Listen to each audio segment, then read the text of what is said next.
Mungkin Anda ingat peristiwa 11 September 2001, yaitu di mana Twin Tower, salah satu mahakarya arsitek New York yang membangun 2 gedung kembar tertinggi di Amerika, yaitu Twin Tower, yang akhirnya ditabrak oleh pesawat bunuh diri dan menewaskan begitu banyak orang dan mengguncang dunia. Ya.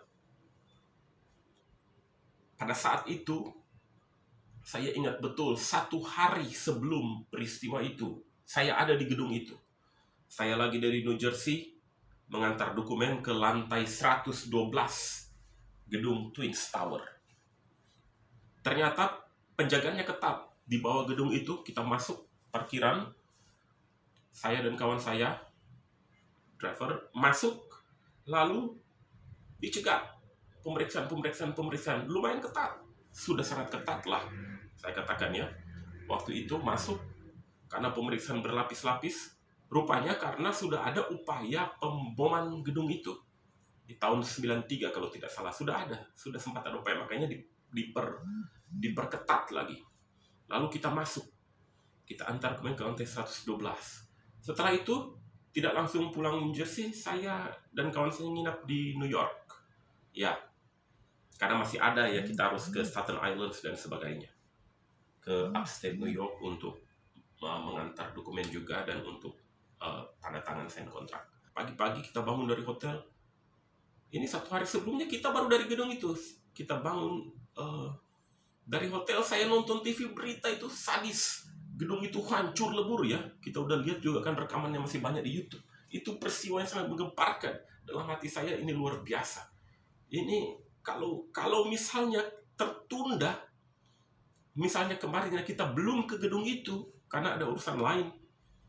Misalnya, karena memang hampir kita belum mau ke gedung itu. Kawan saya bilang, Mike, we cannot go now. We have to finish some contract before go to Twin Tower. Tetapi saya bilang, no, we have to go today.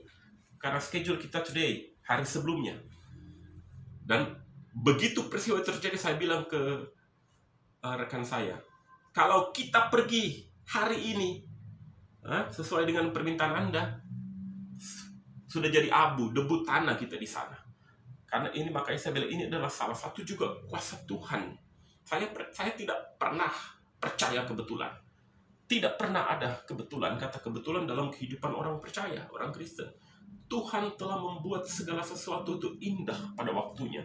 Dan saya percaya memang kuasa Tuhan Roh Kudus menggerakkan kita supaya kita menyelesaikan tugas itu kemarin. Tidak menundanya. Apa yang bisa kita kerjakan hari ini kita kerjakan. Maka selamatlah kita. Karena kuasa Tuhan luar biasa. Itu hancur lebur itu, gedung itu. Dan bahkan kita tidak bisa kembali ke New Jersey. Karena kita harus melewati, untuk menyeberang ke New Jersey dan New York kan kita harus melewati Lincoln Tunnel atau Holland Tunnel. Dan dua-duanya ditutup total karena pemeriksaan tentara polisi. Untuk mencari. Bahkan saya sempat ditanyai, dicurigai teroris waktu di New York itu. Tidak bisa kembali, kita masih nginap. Saudara-saudara saya nelfon, ada yang sudah telepon kok belum pulang apa segala macam, komunikasi terputus, saya tidak bisa jawab telepon, tidak bisa balas SMS dan sebagainya. Kita bahkan nginap di Chinatown itu, hotel. Ternyata di New York juga banyak hotel busuk, saudara-saudara. Jadi ada hotel yang hanya $50 per hari ya, $45, murah sekali. Tetapi ada tikus, ada apa ya, hotel cuma tidak apa-apa. Karena lagi kacau balau, kita nginap di situ tidak bisa pulang kan. Nginap di situ dulu, dan itu kita lewat aja di Fifth Avenue misalnya kan, 42nd Street. Orang-orang berdarah-darah, kotor, penuh debu, tertutup. Ya, kawan saya bahkan sampai buka kemeja untuk menyeka orang yang penuh debu, yang mungkin selamat dari terpaan puing-puing. Begitu gedung itu hancur, ya, banyak sekali kacau balau yang di jalan itu. Dan saya percaya bahwa Tuhan masih menyempatkan atau memberikan kita kesempatan, terutama saya kesempatan untuk hidup. untuk tetap berkarya, untuk tetap melayani Tuhan. Ya, waktu itu juga saya adalah presbiter ya di gereja, salah satu gereja di Presbyterian Church, Presbyterian Church di New York ya, IPC, Indonesian Presbyterian Church. Jadi supaya masih tetap bisa melayani, supaya masih tetap bisa berkarya. Ya. Dan saya mengucap syukur, thank God, terima kasih Tuhan untuk segala apa yang Dia berikan. Ini mungkin bagi orang lain kebetulan, bagi saya tidak. Karena tidak pernah ada kata kebetulan. Kalau Tuhan merancang yang baik, maka tidak ada reka-reka jahat lain yang dapat memutus mata rantai rancangan baik Tuhan itu. Ya, saya berkata, Allah merancang rancangan yang baik buat kehidupan kamu. Jadi percayalah bahwa Tuhan akan merancang rancangan yang baik bagi kehidupan kita. Asal kita percaya kepada Dia, asal kita bersandar kepada Dia, asal kita tahu kepada siapa kita merebahkan kepala kita. Anda tahu itu anak kecil kalau dia mau minta sesuatu, dia tidak perlu berkata-kata. Karena dia belum bisa bicara, dia hanya bisa menangis.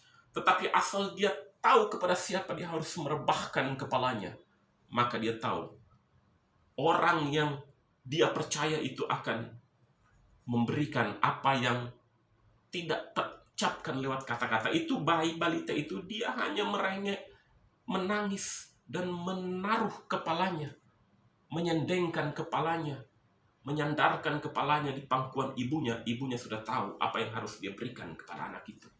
Itulah Bapa kita di sorga. Doa kita tidak perlu terucap dengan kata-kata. Tangisan tetesan air mata saja Tuhan sudah tahu apa yang kita butuhkan. Asal kita tahu kepada siapa kita menyandarkan harapan kita menyandarkan permintaan kita menyandarkan seluruh kehidupan kita.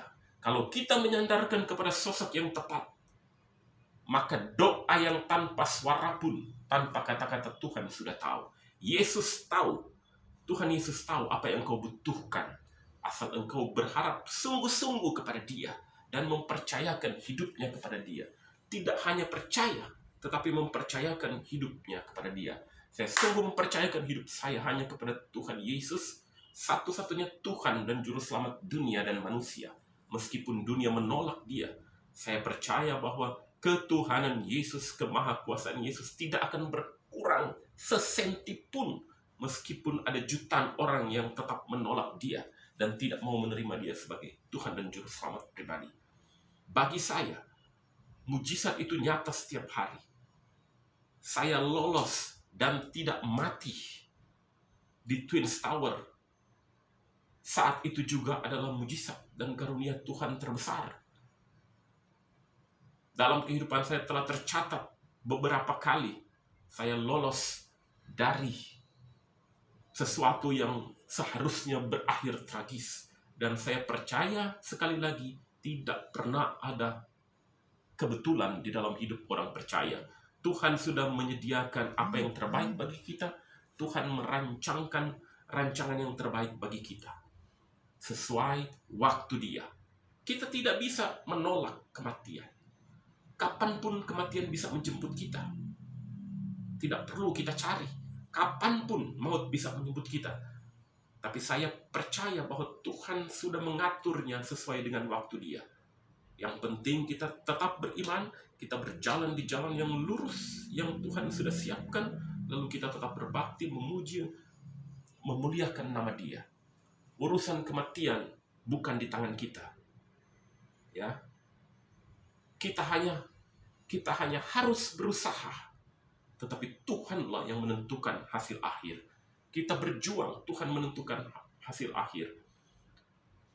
Kita berusaha sekuat tenaga. Kita berusaha untuk sehat. Kita berusaha untuk tidak mati. Tetapi hasil akhir tetap ditentukan oleh Tuhan. Ada orang yang begitu hebat berolahraga, kuat, sehat. Tidur tidak bangun lagi, meninggal dunia. Ada yang sehat, kuat, berolahraga. Dia keluar jarang, ditabrak mobil, meninggal dunia. Jadi apapun dalam usaha ini kita hanya wajib untuk berusaha. Tidak pernah wajib untuk berhasil. Keberhasilan itu biarlah Tuhan yang menentukannya untuk kita. Ada 2 tim. Saya kasih contoh 2 tim bulu tangkis yang sangat kuat. Dua kelompok ini sama-sama Kristen dari universitas satu dan dari universitas lain. Sama-sama berdoa, minta kemenangan. Tuhan mau jawab yang mana? Jadi kita hanya perlu berdoa dengan sungguh-sungguh dan berusaha dengan kuat, dengan sekuat tenaga, dengan apa yang kita miliki, dengan apa yang kita punya.